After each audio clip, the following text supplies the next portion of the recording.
circles. Basically taking one leg above the malleolus, take all the slack out, and little tug. Same thing on the other side, take all the slack out, little tug.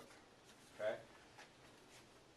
I can also do hip circles for the hips, not just for the iliums, so we might just circle to see where there's muscular tension throughout that hip joint. And I can do that on both sides as well. Hip circles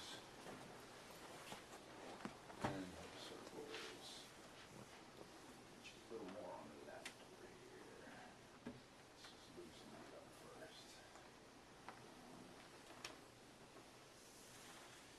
Since she's face up, I'm just going to continue right down to the knee.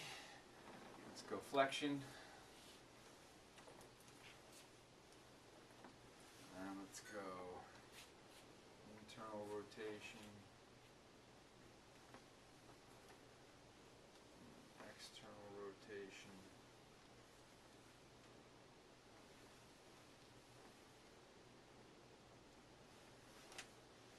Same on the other side, flexion.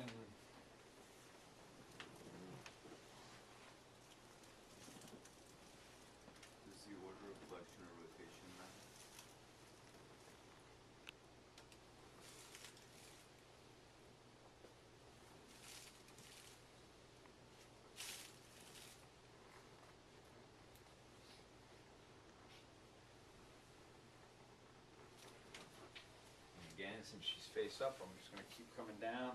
We go to the talus.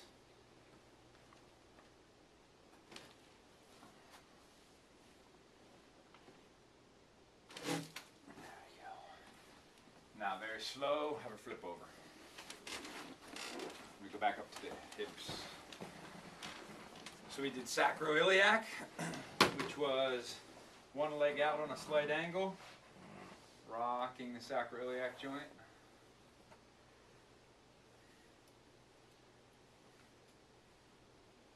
She's got pretty good movement without me elevating, so I'm just going to stay here. Again, if you feel like you're not getting much movement here, you might need to prop this up a little bit just to get better movement, but she's got pretty good movement.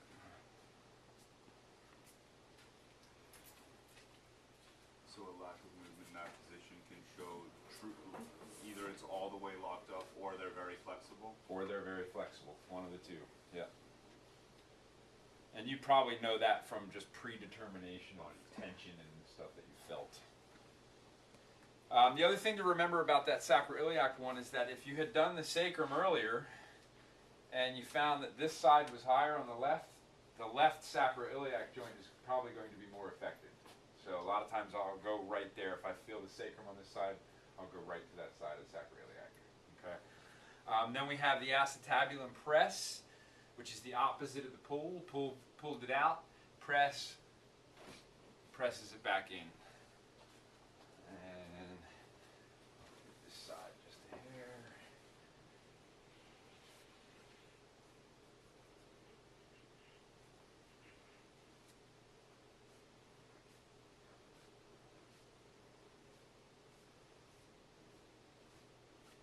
And the acetabulum press. Okay? Then we come down to the ankle because there's no knees face down. You could, if you had to, do your flexions from this direction. Like if you had a patient who was injured and you couldn't necessarily flip them over, they're just going to stay like this, I could do the flexions like that. It's going to be pretty hard to do rotations from this direction. So we go back down to the ankle, calcaneus.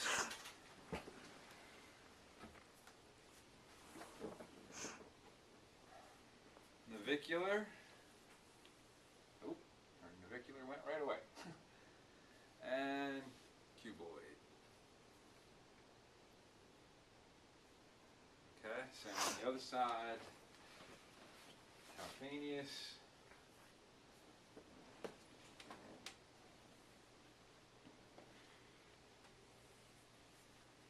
Navicular. Your toes okay there? Yep, sorry. Okay. It's done. Trying not to grab where the band-aids are. Good.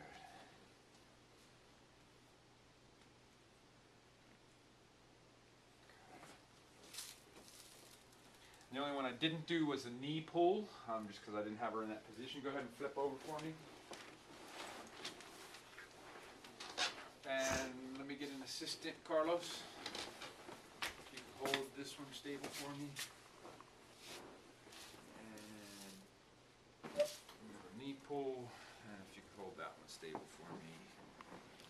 And another knee pull. Okay? That covers hips, knee, ankle. When we get to the foot, we did metatarsals. Spreading the metatarsals. Okay over there? Mm-hmm. Spreading the metatarsals, spreading the metatarsals, spreading the metatarsals. Then we go down to phalanges, twists, and side to side. Twists, and side to side.